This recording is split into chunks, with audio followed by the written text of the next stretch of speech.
우리는 다니엘서를 통해서 3주째 하나님의 은혜를 나누고 있습니다. 다니엘서의 핵심 주장은 한 문장으로 요약할 수 있습니다. 따라하겠습니다. 하나님의 주권. 하나님은 자신의 뜻대로 왕을 세우시고 폐위시킵니다. 그렇게 역사와 제국을 통치하시는 분으로 다니엘서에서 나타나고 있습니다. 특별히 이제 이 앞장인 5장을 보면 바벨론의 최후의 왕인 벨사살 왕이 각 지방의 최고위직 1000명의 사람을 초대해서 큰 잔치를 벌이는 장면이 나옵니다. 근데 그 연회 장소에 갑자기 한 손가락에 나타나는 환상이 나타납니다. 그리고 그 손가락이 벽에다가 글을 씁니다. 근데 그 글자가 메르네메데 데겔 우바르신이라는 이런 문자를 쓰는 것이죠. 왕의 입장에서는 이게 너무나 무슨 의미인지 모르기 때문에 너무나 답답하여 죽게 되었는데, 그 근심하는 왕에게 다니엘이 그 뜻을 해석해 줍니다. 그 해석은 이런 뜻입니다. 하나님이 이미 왕의 나라의 시대를 세워서 그것을 끝나게 하셨습니다. 하나님이 왕을 저울에 달아보니 부족함을 보였습니다. 그래서 왕의 나라가 나뉘어서 메대와 바사 사람들에게 주어지게 준 바 되었습니다. 지금 왕이 스스로 해석할 수 없는 꿈과 환상을 다니엘을 통해서 해석함으로 역사를 해석하고 계획하시고 그것을 이루시는 분이 하나님이라는 걸 굉장히 강조하고 있는 거예요. 이런 방식으로 역사를 이끌어간 것은 과거의 이스라엘 역사에 한 번 더 있습니다. 잘 여러분이 모두 기억나는 그런 역사인데요. 바로가 꿈을 꾸고 그리고 나서 그것을 요셉이 해석함으로 말미암아 그가 이제 애굽 땅의 2인자로 등극하게 되는 것이죠. 근데 놀랍게 벨사살 또한도 이 환상을 해석해 준 다니엘을 그 나라의 3인자로 세워주겠다라고 이렇게 약속합니다. 그런데 벨사살 왕은 그날 밤 아마도 잔치에 참여하는 신분으로 왕궁까지 깊이 들어왔을 어떤 사람에 의해서, 메대와 바사 사람의 세력에 의해서 암살을 당합니다. 궁중 쿠데타에 의해서 그 위대한 바벨론 왕국이 이제 역사에서 사라지게 된 것입니다. 그렇게 해서 하나님은 이렇게 신속하게 그날 보여준 환상을 그날 밤에 이루심으로 역사의 주관자이시다, 그분의 역사를 반드시 미리 예언하시고 성취하시는 하나님이란 걸 분명하게 드러내고 있습니다. 하루아침에 바벨론이라는 대제국의 주인이 메대와 바사로 바뀌게 되었습니다. 이 메대와 바사를 우리는 인류 역사에서 페르시아라고 여러분이 이해하시면 됩니다. 이제 60세 고령의 메대 사람 다리오가 나라를 이어받았습니다. 당연히 통치 세력을 메대와 바사 사람으로 다 교체하는 작업이 진행됐을 것입니다. 6장 1절을 보니까요, 치안을 유지하고 세금을 징수할 고관 150명을 세웠고요, 또 그 고관들을 관리해서 왕에게 보고할 수 있는 3명의 총리를 세웠다라고 말하고 있습니다. 고대 왕정 국가이긴 하지만 다리오 왕은 철저히 제국을 자신의 수익 모델로 삼아서 철저히 자신의 국고를 채우고 왕권을 강화하는데 철저한 관심이 있었다는 사람이란 걸 우리는 알 수가 있습니다. 그런데 이때 도저히 믿기 힘든 일이 벌어져요. 아마도 인류의 제국 역사에 이런 일이 있을까 싶은데요, 나라의 3번째 통치자로 내가 너를 삼을 거야 라고 이걸 약속했던 왕은 바벨론의 벨사살 왕이었는데, 이 약속을 지킨 사람이 누구냐면 페르시아의 이제 다리오 왕이 이 약속을 지켜요. 이게 어떻게 가능합니까? 나라가 바뀌고 나서도 여전히 이 다니엘은 그 제국에서 중용되고 있는 것입니다. 그뿐 아니라 그는 내치를 담당하는 3명의 그 총리 중에 왕이 특별히 총애하고 가장 중용하는, 그래서 그 중에 으뜸인 그런 위치에 오르게 됩니다. 그래서 이제 다니엘서 이 본문에서의 선명한 성경의 메시지가 우리 모두에게 들려요. 그건 이것입니다. 역사의 주인은 하나님이시다. 벨사살은 약속을 지킬 수 없는 무능한 왕이었다. 하지만 참된 왕이신 하나님은 왕조가 바뀌고 나라가 바뀌어도 여전히 그 약속을 신실하게 이루시는 하나님이시다. 이 선명한 메시지를 우리 모두에게 전달하고 있습니다. 2018년 마지막 예배인 만큼 잠시 이 내용을 한번 적용해 보십시다. 말 한마디에 나라가 움직이는 그 힘을 가진 사람도 죽음아 내게 오지마 라고 명령하지 못합니다. 벨사살이 그렇죠. 아무리 똑똑한 사람들이 주위에 많이 있어도, 수없이 많은 박사들이 옆에 있어도 자신이 죽는 시간을 모릅니다. 그는 그날 저녁에 자신이 그 손님들 중에 자신을 죽이려고 하는 사람이 같이 숨어 들어와 있음에도 아무것도 모르고 그들에게 잔을 따라주고, 그리고 자신이 죽을 시간을 모르면서 다니엘에게 내가 너 3인자로 세워줄게 라고 이렇게 약속을 맺습니다.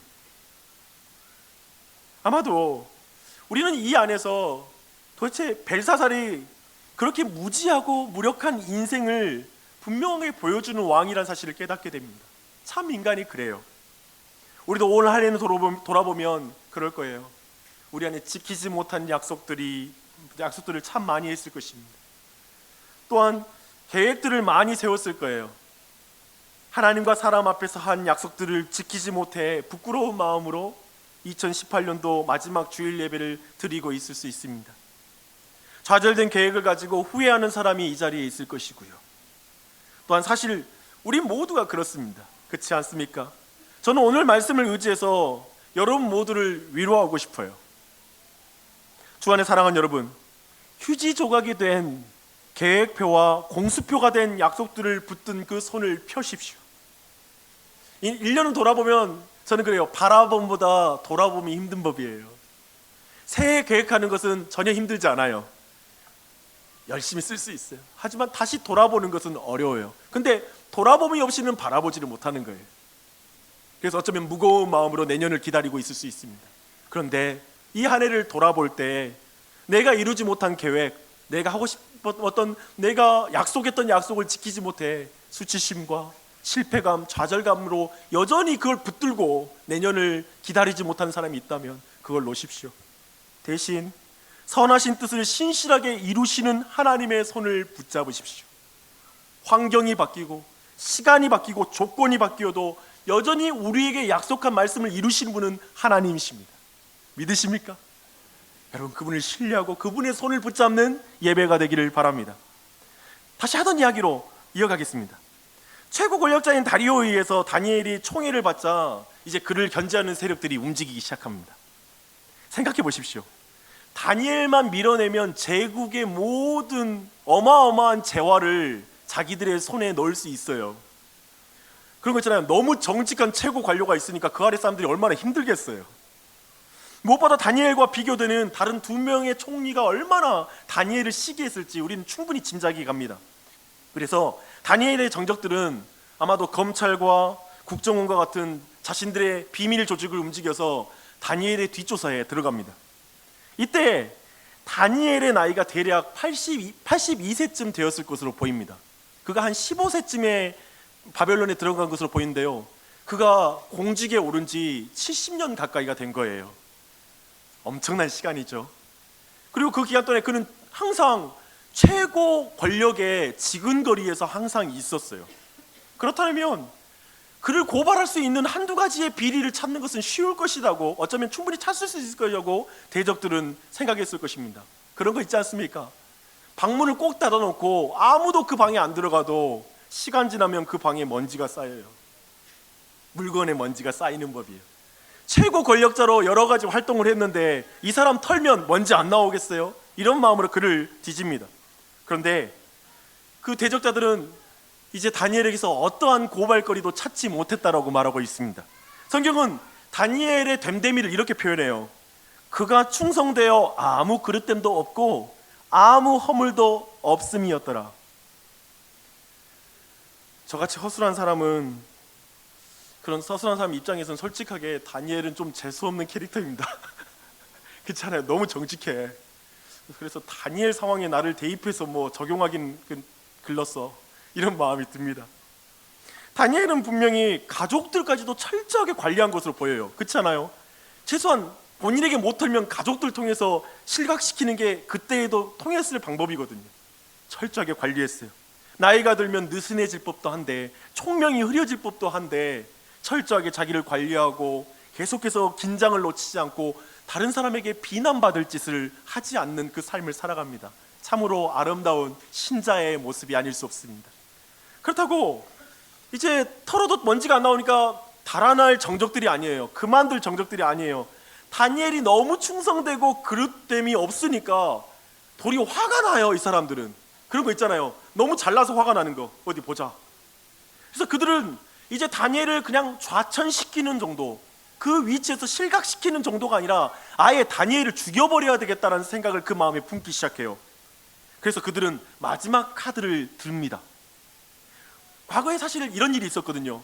다니엘의 세 친구들이 느부갓네살의 황금 우상 앞에 절하라는 황제의 명령 앞에 종교적인 이유 때문에 그 신상 앞에 절하지 않아서 이제 풀무불 가운데 던져진 일이 벌어졌죠. 근데 그때 이 세 친구들이 살아난 거예요. 당연히 바벨론의 영향권 안에 있었던 페르시아까지 이 소식이 다 미쳤을 것이고, 사람들은 충분히 유대인과 관련된 이 놀라운 일들이 사람들에게 많이 알려져 있었을 것입니다.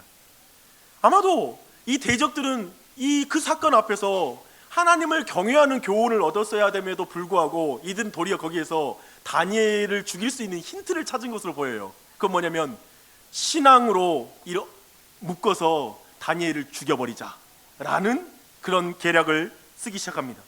그래서 다리오 왕의 권력욕과 그 야욕을 채울 수 있는 방법으로 교묘하게 덫을 놓습니다. 당시 사실 다리오 왕은 이제 페르시아 왕국이 최근에 이제 그 바벨론 제국을 이제 점령했기 때문에 바벨론 제국이 이제 새로운 제국의 권위에 들어오고 황제의 권위에 들어오게 하는, 왕권을 강화하는 일에 굉장한 관심이 컸거든요. 그래서 이런 황제의 마음을 정확하게 자극하는 말을 지금 이 사람들이 하기 시작해요. 이런 말들이에요. 왕이시여, 우리는 왕의 고민을 잘 알고 있습니다. 그래서 입법부, 사법부, 행정부 모두 모여서 한 가지 좋은 방안을 만들어냈습니다. 왕이여, 이제부터 30일 동안 왕이 이 땅의 최고의 신이 되십시오. 그래서 다른 신에게 절하는 자들을 모두 벌을 주십시오. 그리고 이 30일 동안 당신은 이 땅의 최고의 사람이 되십시오. 그래서 다른 사람을 왕보다 더 신뢰하고 의존하는 자들을 다 벌하십시오. 그래서 이제 온 나라에 왕의 권위가 어떠한 권위가 있는지를 이제 드러내십시오. 그래서 왕에 대한 충성도를 모두 점검해서 이 기회에 잘라낼 사람 잘라내면서 왕권을 강화시키는 이런 전략을 쓰십시다. 결정하십시오. 그리고 나서 메데 바사의 전통을 따라, 규례를 따라 결코 취소되지 않는 도장을 딱 찍어서 이제 그것을 실행함으로 왕의 권세를 온 땅에 떨치십시오. 이런 제안을 한 거예요. 어때요? 들어보기에도 왕권 강화에 혈안이 되어 있는 왕 입장에서는 오케이, 너무 좋구나, 좋은 아이디어야 라고 생각하고 이걸 채택할 수 있는 그런 말을 합니다. 이 말을 들은 왕은 기쁘게 허락합니다. 모든 왕의 욕망을 충족시키는 제안이기 때문에 이걸 받아들인 것입니다. 인류 역사상 모든 시대의 절대 권력자들은 그들의 욕망이 무엇이냐면요, 신이 되는 것입니다. 신처럼 되는 게 인간에게 너무 좋고 기쁜 일이에요. 신철이 된다는 건 뭐냐면 그가 신을 이제 흉내내기 시작하잖아요. 이렇게 말하는 거예요. 나에게 기도하라. 기도는 누구에게 하죠? 신에게 하죠. 근데 이제 나에게 기도하라. 신을 흉내내고 있어요. 또 내 말은 한 번만 말하면 결코 취소되지 않는다. 반드시 내 말대로 이루어질 것이다. 말대로 이루어지는 존재는 누구죠? 신이에요. 근데 정확하게 이제 다리오 왕은 이걸 흉내내고 있는 것입니다. 이렇게 해서 한 사람을 잡기 위한 원포인트 법안이 통과됩니다. 다니엘은 그날 30일 기도 금지법이 통과되고 왕의 도장이 법안에 찍혔다라는 소식을 듣고 나서 그는 이제 왕궁에 나와 말씀을 보니까 집으로 돌아갔다고 말합니다. 사실 다니엘이 최고 권력자였기 때문에 궁정 안에서 자기가 모르는 일이 벌어지지 않았죠. 그래서 지금 이 법안이 왜 만들어진지까지도 민첩한 마음을 가지고 있었던 다니엘은 다 알고 있었을 거예요. 그래서 이 법안이 누구를 노리고 만든 법안인지도 분명히 알고 있었을 것입니다. 그래서 다니엘은 집으로 돌아오며 아마도 이런 생각을 하며 그는 집으로 돌아왔을 것입니다. 나에게 드디어 기회가 왔군. 수천 번 수만 번 머릿속에 그렸던 순간 말이야. 나의 하나님은 황제의 권위에 충성하라고 나에게 말씀하셨지. 그래서 80평생 나는 하나님께 충성하는 마음으로 황제에게 충성을 했어.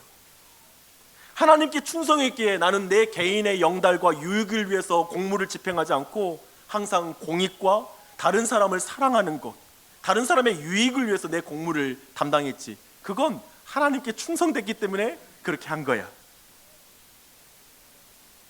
나는 하나님께 충성함으로 세상을 더 사랑할 수 있다라는 나의 신앙을 이 세상 사람들이 다 이해하는 걸 바라지도 않아. 하지만 이제 다리오 왕이 나의 진정한 왕이신 하나님의 위치에 오르겠다고 하는군. 하나님에게 무릎을 꿇을 것이냐, 왕에게 무릎을 꿇을 것이냐고 나에게 묻는다면 나의 대답은 하나밖에 없어. 나는 하나님께 무릎을 꿇을 거야. 그게 바로 하나님의 백성이니까. 나는 하나님의 백성이니까. 나는 집에 도착하면 늘 하던 대로 윗방에 올라가 예루살렘 쪽으로 달린 창문을 열고 기도할 거야. 하나님을 향하여 살아있는 그 자리는 곧 이 세상을 향하여 내가 죽는 자리가 되겠지. 그래도 괜찮아. 세상을 향해 살고 하나님을 향해 죽는 것보다 세상을 향해 죽고 하나님을 향해서 살아나는 게 더 좋으니까. 세상을 향해 살고 하나님께 죽는 것보다 하나님을 향하여 살고 세상을 향해 죽는 게 더 나으니까. 나는 사람보다 하나님께 순종하는 하나님의 백성이니까. 아마도 왕궁에서 집으로 돌아갈 때 그는 기도하러 올라가는 것 자체가 이미 자신을 지켜보고 있는 사람들에게 죽음으로 고소할 수 있는 저 사자굴로 들어가는 일이란 걸 알고 있었을 거예요. 제발 여러분, 다니엘의 이런 고백을 우리와 동떨어진 슈퍼 그레이트 신앙인의 고백으로, 아주 너무 대단해서 나랑 상관없는 신앙 고백으로 듣지 않으셨으면 좋겠습니다. 그리고 이 고백이 마지막에 그가 죽기 전에 마치 신앙의 객기로 말하는 멋있는 말이라고 생각하지 않았으면 좋겠습니다. 성경은 다니엘이 전에 하던 대로 하루 3번씩 무릎 꿇고 그의 하나님께 감사했다고 말합니다. 전에 하던 대로 하루 3번씩. 저는 이 표현이 매우 중요하다고 생각해요. 나 같으면 하나님 지금 뭐 하고 계십니까? 왜 이렇게 역사를 운영하십니까? 라고 원망할 것 같은데 그는 그가 하던 대로 기도하고 나아갑니다. 이제 곧 그 기도의 자리는 자신의 죽음의 자리가 되겠죠. 그래도 기도해요. 주 안에 사랑하는 여러분, 저는 우리 교회 사역 중에 제일 어려운 사역이 하나 있습니다. 아침 기도의 사역입니다. 왜냐하면 우리 교회 사역 중에 효율적으로 가장 맞지 않는 사역이 아침 기도의 사역입니다. 목회자로서 쓰는 에너지에 비하여 참여하는 인원은 굉장히 적습니다. 소수입니다. 저는 저희 말이 또 참여하는 분들을 제가 정말 가볍게 여긴다는 말은 아닙니다. 정말 소중합니다. 그래서 오해하지 않으셨으면 좋겠습니다. 올해 하반기에 며칠은 제가 혼자 기도하는 날이 있었습니다. 그렇게 혼자 기도하는데 어느 날은 하나님이 제게 이렇게 물으시는 것 같았습니다. 너는 사역이라서 기도하냐? 너는 사람들이 있을 때만 기도하냐? 사람에게 보이려고 기도하냐? 아니면 그저 나와 대화하는 것으로 즐겁니? 너 나만 있어도 기도하는 거 할 수 있겠니? 그런 말씀을 제게 걸어오시는 것 같았습니다. 근데 그런 날 놀랍게도 제가 외로운 마음이 다 사라지더라고요. 그날 혼자 기도할 때 굉장히 큰 은혜를 경험하고 제 안에 영적인 회복이 있었습니다. 그날 이후로 또 아무도 오지 않는 날들이 있었습니다. 근데 제가 어떻게 변했냐면 시간 돼서 여기 올라와서 혼자 찬양하고 말씀을 전했습니다. 물론 내가 녹음해서 보내야 되니까 하는 것도 있어요. 근데 약간 제 안에 관점이 바뀌었어요. 하나님 다 보신다. 그리고 하나님 다 아신다. 그리고 이 기도의 자리, 날마다 이 자리를 내가 지키는 것 자체가 하나님 보시기에 귀한 것이다 라는 사실이 내 안에 와닿았습니다. 제가 이런 경험을 담아서 오늘 본문을 볼 때 내 안에 너무 와닿는 말씀, 너무나 내게 눈에 혹 들어오는 말씀이 이것입니다. 전에 하던 대로 하루 3번씩. 전에 하던 대로 하루 3번씩. 기도는 힘이 들어요. 기도는 우리의 육체가 가장 싫어하는 일이에요. 사실 우리의 육체는 우리에게 날마다 이렇게 말하잖아요. 내 힘대로 살아.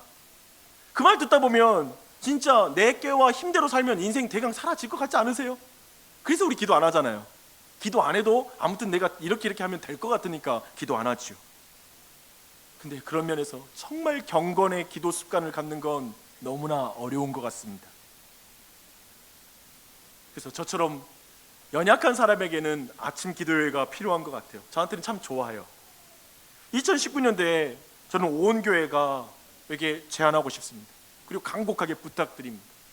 사랑하는 여러분, 아침 기도에 오라는 말이 아닙니다. 오해하지 마십시오.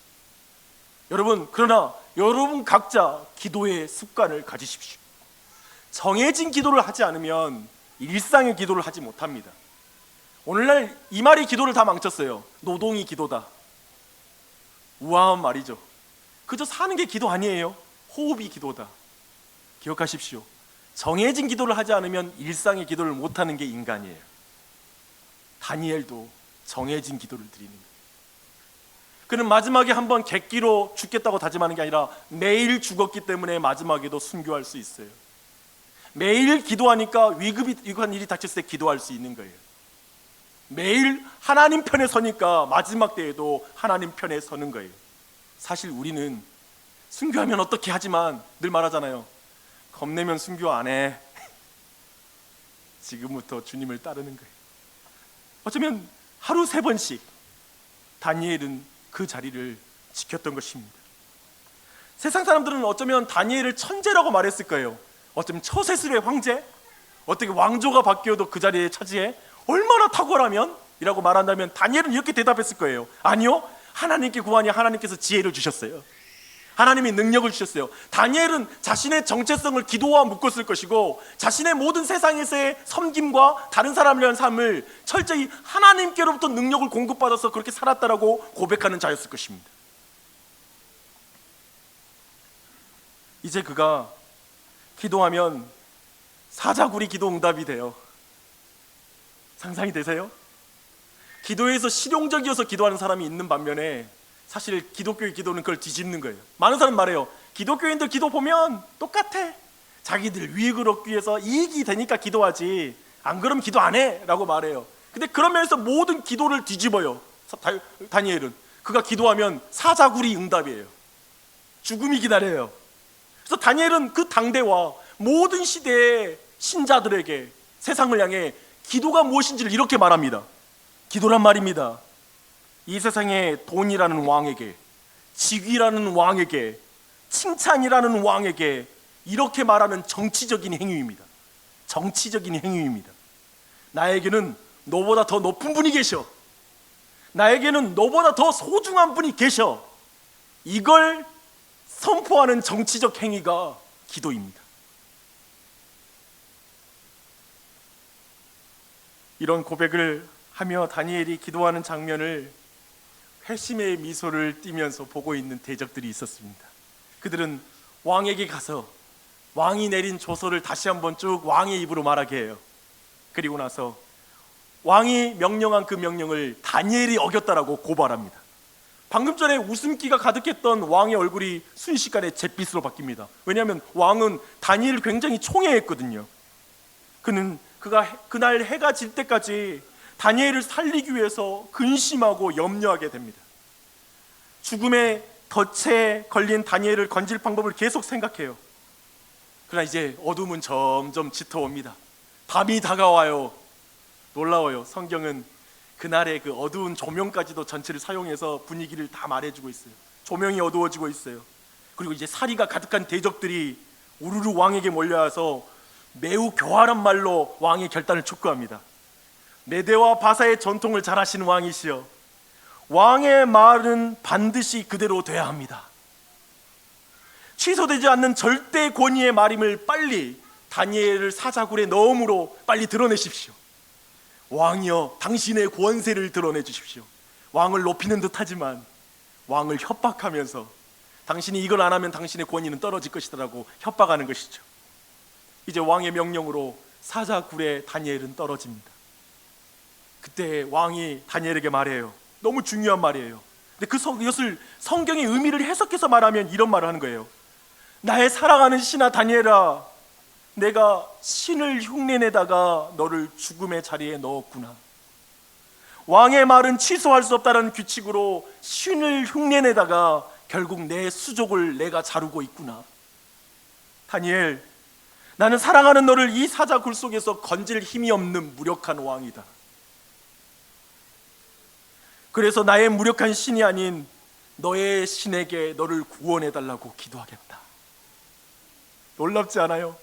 방금 전에 이 다니엘을 죽인 이유가 뭐냐면 자신에게 기도하지 않고 다른 신에게 기도하니까였어요. 근데 이제 왕이 내가 너의 신에게 기도할게. 너의 신이 구해주길. 나는 무력해. 아무것도 못해. 사자의 입에서 나는 너를 건져줄 힘이 없어라고 도리어 말하는 거예요. 그런 고백을 하는 것입니다. 다니엘서의 중요한 핵심 메시지로 지금 우리를 인도해 가고 있는 것입니다. 저 바벨론과 페르시아의 왕이 보여주는 것은 인생의 무력함이에요. 그렇지 않아요? 무지함과 무능함을 보여주는 게 다리오 왕이에요. 세상 다 가진 것 같고 세상 어떻게 살지 다 아는 것 같은데 어느 순간 아무것도 모르는 것 같고 아무런 능력도 없다라는 게 드러나는 거예요. 인생이 그렇지 않아요? 우리 올해 한 해를 돌아봐도 조금 내가 잘 인정받고 사람들의 내 문제가 풀릴 때에는 이제 이렇게 하면 되겠다. 그리고 이 정도면 내가 충분히 해낼 수 있겠다. 내 인생 풀리겠네. 자신만만하지요. 근데 어느 순간 정말 아무것도 못하겠구나. 정말 어떻게 해야 되지? 그 순간이 우리 인생에 찾아와요. 우리는 다리오 왕처럼 모든 인생이 사랑하지만 도울 수 없는 사람 때문에 잠에 들 수 없을 때가 있어요. 올해도 그러지 않았어요? 사랑하지만 가정 안에 병든 사람이 있어봐요. 잠이 안 와요. 사랑하지만 우울증에 걸린 사람이 있고, 사랑하지만 자살을 시도한 가족이 있고, 사랑하지만 자포자기하면서 인생을 포기해버린 사람이 우리 주위에 한 사람만 있어도 잠이 안 와요. 금식을 하게 돼요.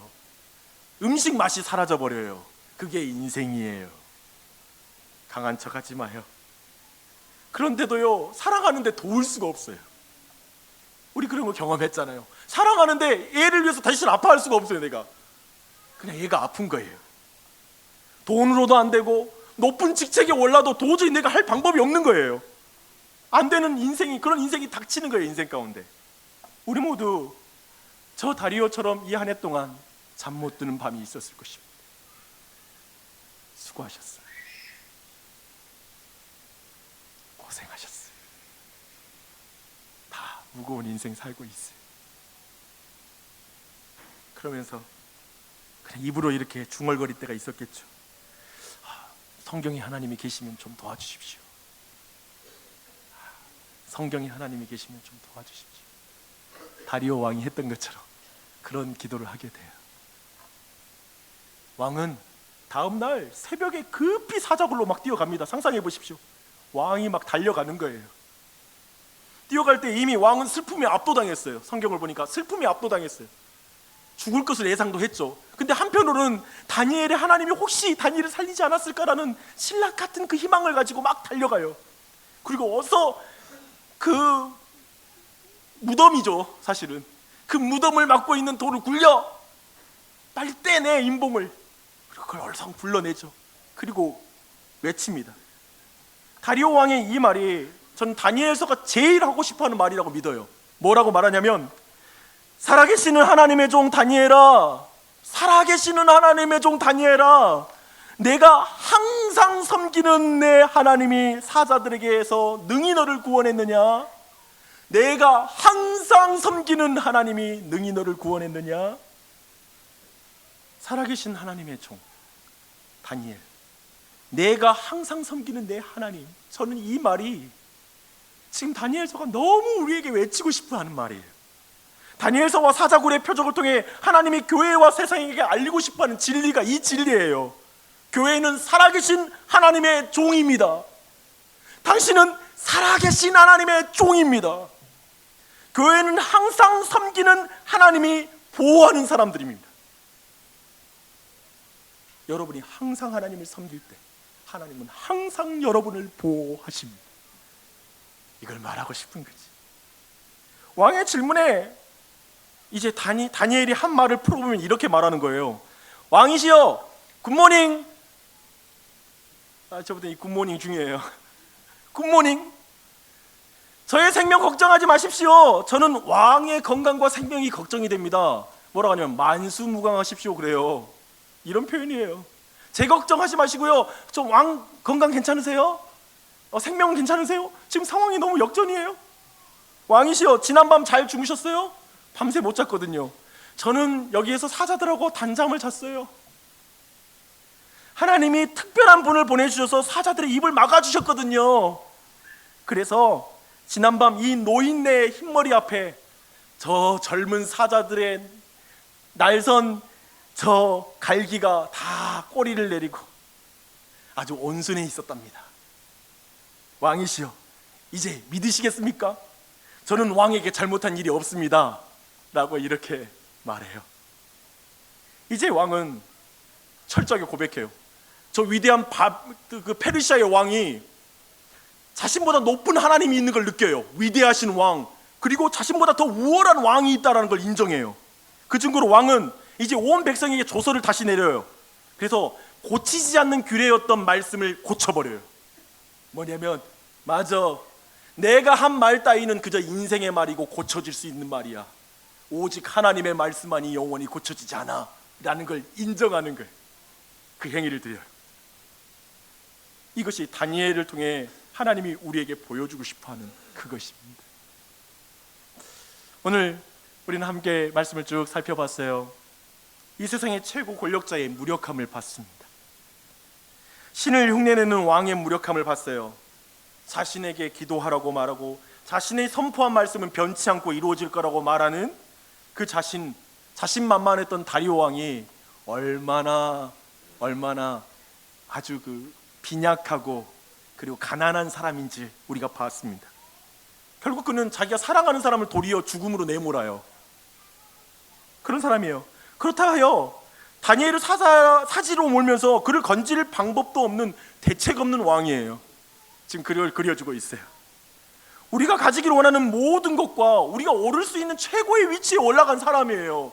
근데 무력한 거예요. 무지한 거예요. 그래서 철저하게 오늘 본문은 우리 모두에게 말하는 거예요. 너희들 얼마만큼 올라가면 너가 너 스스로를 구원할 수 있다고 생각하니? 너 스스로 행복해질 수 있다고 생각하니? 뭘 가져야 너는 만족하겠니? 아니, 다 가져도 최고로 올라가도 넌 무력할 것이고 무지할 것이고 너는 누구 사랑하는 사람 한 명 더 살릴 수 있는 그런 능력 없을 거야. 내 딸이 아프면, 내 아이가 아프면, 내 손주가 아프면 너는 그저 그 옆에서 울고만 있을 거야. 잠 못 자고 그냥 옆에 서 있을 뿐이야. 그걸 말하는 거예요. 주 안에 사랑하는 여러분, 그렇기에 하나님 흉내를 그만하십시오. 하나님 흉내 그만 내십시오. 기도하지 않고 스스로 가족의 구원자가 될 수 있는 것처럼 행동하지 마십시오. 자신이 계획한 일은 다 이룰 수 있는 것 같은 자만에 빠지지 마십시오. 도리어 이 연말에 이루어지지 않는 계획 앞에 겸손한 게 그게 맞은 거예요. 아유, 하나님만 이루시죠. 내 계획 많이 안 됐어도 괜찮아요. 하나님, 주님이 왕이십니다. 자식 농사 내 마음대로 됐어요? 안 되지요. 내 뜻대로 애들이 커져요? 안 되지요.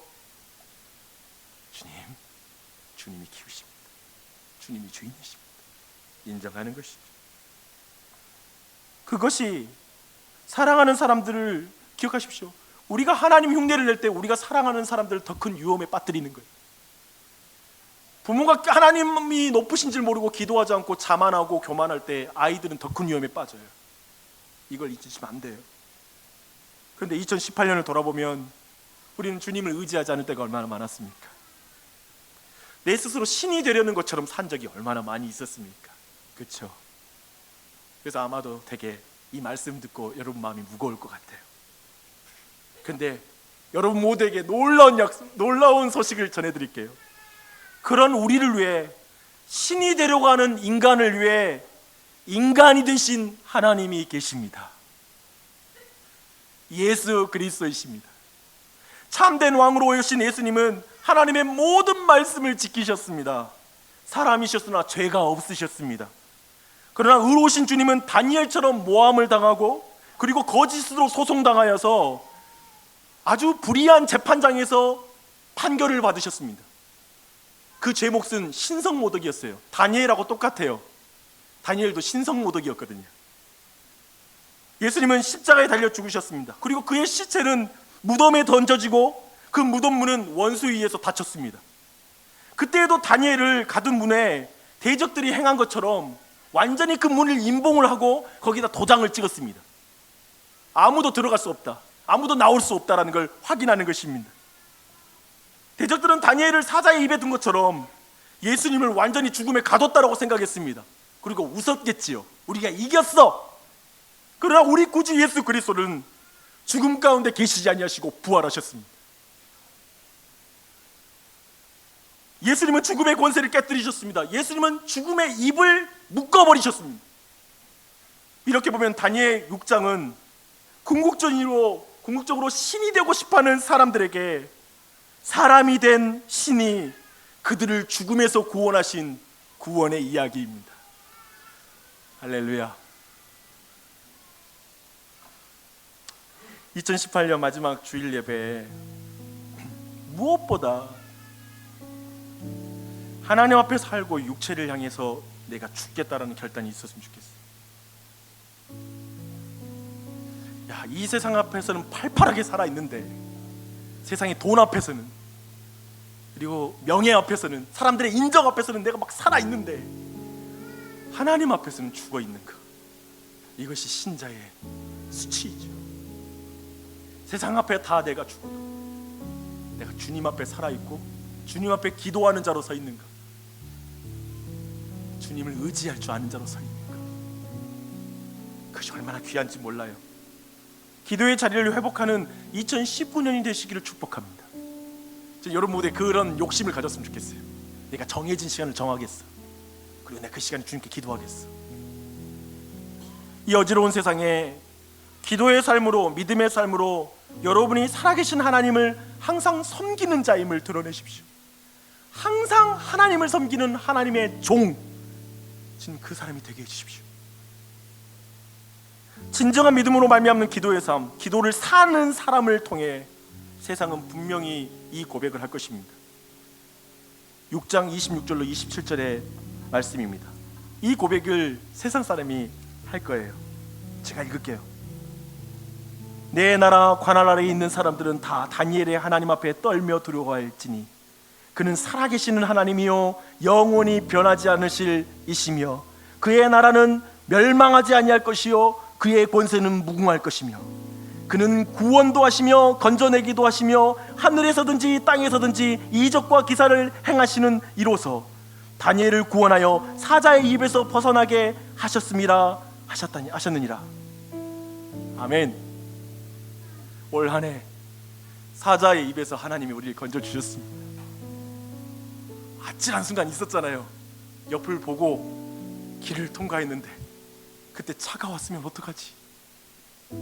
내가 놓쳤던 안전의 순간이 있잖아요. 아찔했던 순간, 하나님이 우리를 사자의 입에서 건져주셨어요. 감사의 기도를 드리셔. 그리고 내년도 그 뒤로도 난 하나님의 종으로 항상 하나님을 섬기겠습니다. 주님을 의지하는, 기도하는 자가 되고 싶습니다. 그런 믿음으로 나아가는 은혜가 있길 바랍니다.